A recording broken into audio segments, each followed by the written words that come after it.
अगर हम आज के यूरोप को देखें तो उसकी नींव में एक बहुत बड़ी घटना है, फ्रांसीसी क्रांति। तो आज हम यही समझने वाले हैं कि कैसे इस एक क्रांति ने सिर्फ फ्रांस को ही नहीं बल्कि राष्ट्रवाद की एक ऐसी जबरदस्त लहर पैदा की जिसने पूरे महाद्वीप का नक्शा ही हमेशा हमेशा के लिए बदल दिया। और यही सवाल असल में इस पूरी कहानी का दिल है। देखिए, 1789 में फ्रांस में जो हुआ वो सिर्फ किसी राजा के खिलाफ एक बगावत नहीं थी। नहीं, ये तो विचारों का एक ऐसा शक्तिशाली विस्फोट था जिसकी गूंज पूरे यूरोप में सुनाई देने वाली थी। तो उस विस्फोट को समझने के लिए चलिए थोड़ा पीछे चलते हैं, उस दुनिया में जहां ये चिंगारी भड़की थी। 1789 से पहले का यूरोप कैसा था?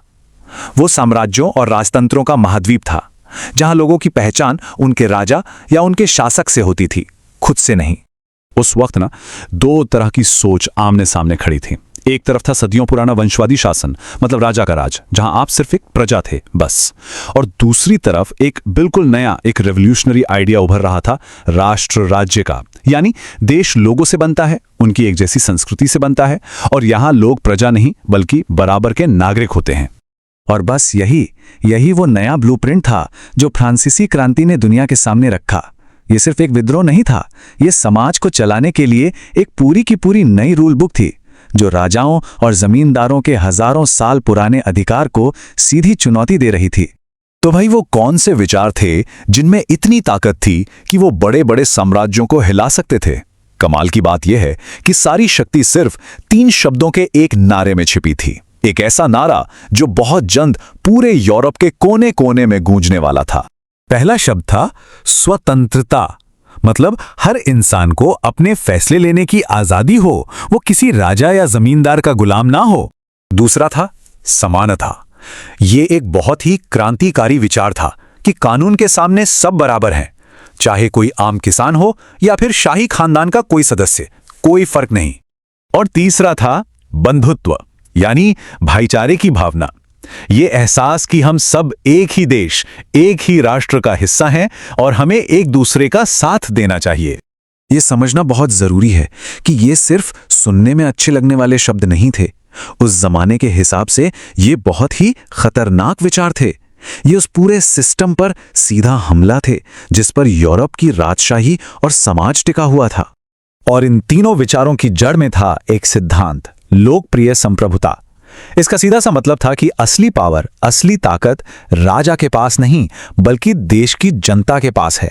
सोचिए जरा, उस जमाने में ये सोचना भी एक क्रांति थी, क्योंकि ये राजा के दैवीय अधिकार, यानी कि राजा को भगवान ने भेजा है वाली बात को पूरी तरह से नकार देता था। लेकिन एक सवाल है, ये सारे विचार फ्रांस तक ही सीमित क्यों नहीं रह गए? ये पूरे यूरोप में फैले कैसे?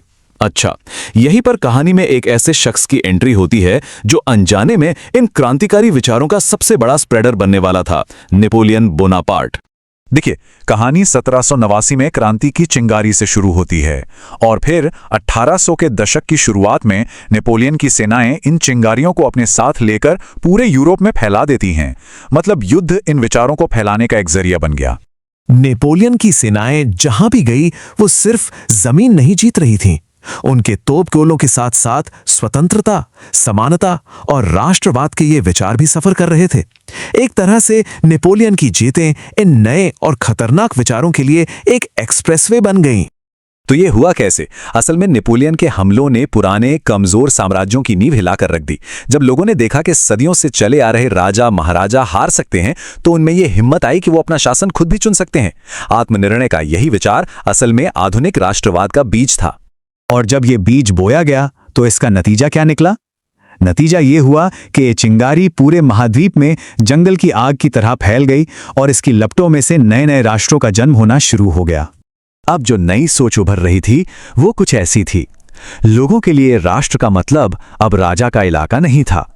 राष्ट्र का मतलब था हम लोग, वो लोग जिनकी भाषा एक है, जिनकी संस्कृति एक है और जिनका इतिहास एक जैसा है। यानी पहचान राजा से हटकर लोगों पर आ गई। और बस इसी एक पावरफुल आइडिया का असर देखिए, इसने पूरे यूरोप में राष्ट्रवादी आंदोलनों के जैसे एक सुनामी ला दी। लोग अब खुद को किसी राजा की बेजान प्रजा नहीं बल्कि एक जिंदादिल राष्ट्र के नागरिक के तौर पर देखने लगे थे। इसके सबसे बड़े उदाहरण हमें देखने को मिलते हैं इटली और जर्मनी में। जो उस वक्त तक सिर्फ छोटे छोटे बिखरे हुए राज्य हुआ करते थे। वहां के लोगों ने एक साझा राष्ट्रीय पहचान के झंडे के नीचे एक होने के लिए आंदोलन शुरू कर दिए। और ये लहर सिर्फ यहीं नहीं रुकी, ग्रीस से लेकर पोलैंड तक हर जगह आजादी और एक राष्ट्र बनाने की मांग उठने लगी। तो फ्रांसीसी क्रांति ने हमें राष्ट्र की एक नई परिभाषा दी, यानी साझा संस्कृति पर बना एक समुदाय। लेकिन ये हमें आज के लिए एक बहुत बड़े सवाल पर लाकर छोड़ देता है। हमारी आज की दुनिया में जहां संस्कृतियां रोज एक दूसरे से मिल रही हैं, जहां लोग एक देश से दूसरे देश जा रहे हैं, वहां एक साझा संस्कृति का क्या मतलब है? और क्या राष्ट्र की ये 200 साल पुरानी परिभाषा आज भी उतनी ही मायने रखती है? इस पर सोचिएगा जरूर।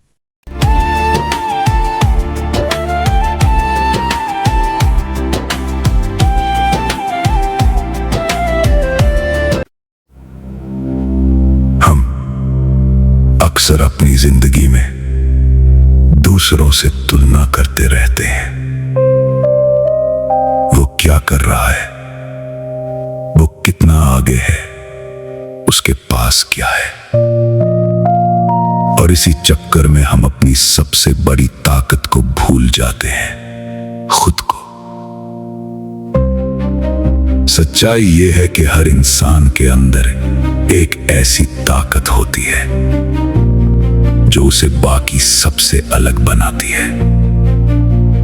लेकिन समस्या यह है कि ज्यादातर लोग उस ताकत को पहचान ही नहीं पाते। क्यों? क्योंकि हम बचपन से यही सुनते आए हैं, तुम ये नहीं कर सकते, ये तुम्हारे बस की बात नहीं है, दूसरे लोग तुमसे बेहतर हैं।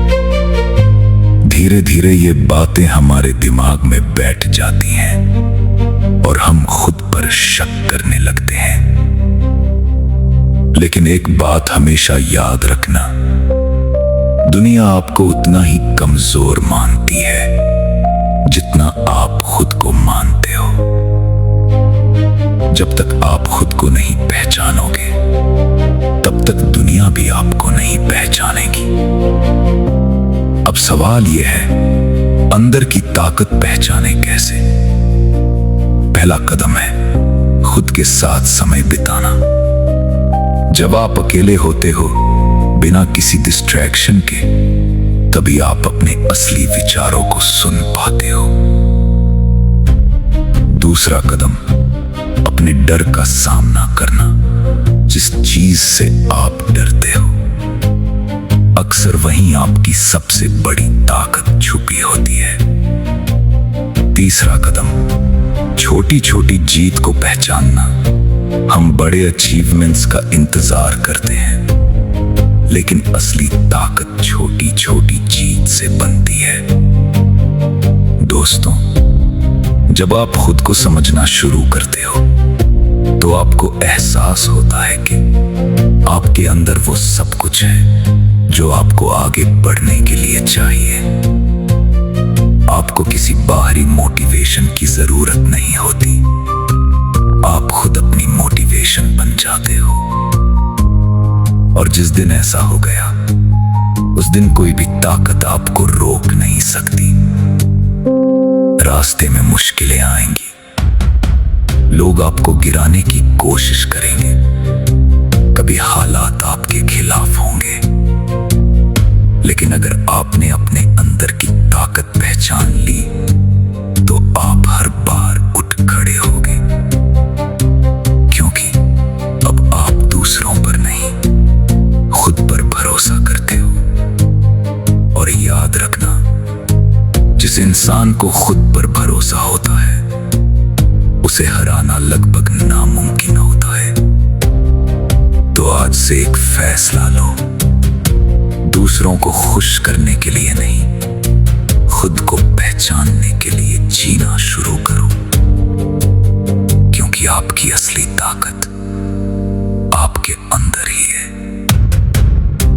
मैं उम्मीद करता हूं कि आज का ये पॉडकास्ट आपको अपने अंदर झांकने के लिए